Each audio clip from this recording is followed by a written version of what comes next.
Machu terena liting bi shana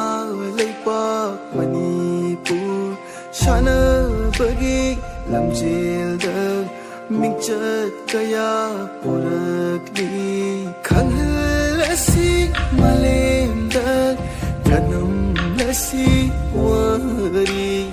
mangjil thaduna chalasi awa nungai kaya da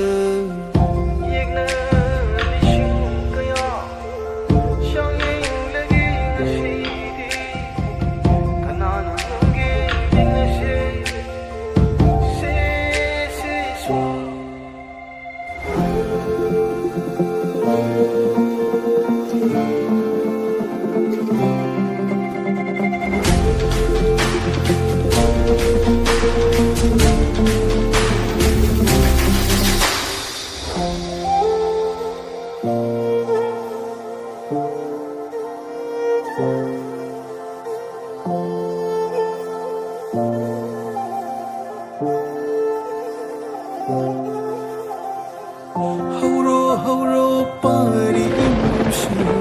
taibang makeup thok lagloni palem gi tampak ta shanaroni mingchat urong khelam hai nai pane haya re imane pari khoi thorak lo haurak lo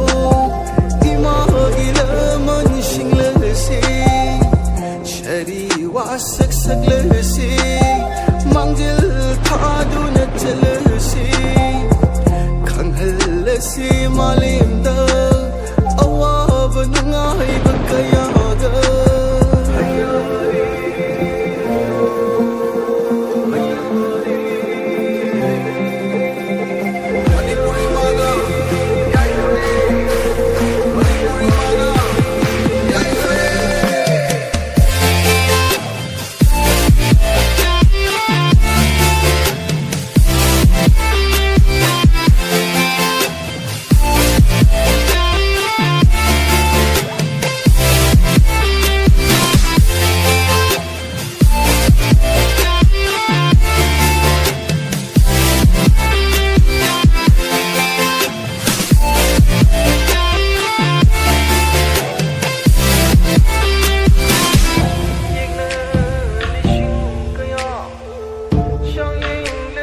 She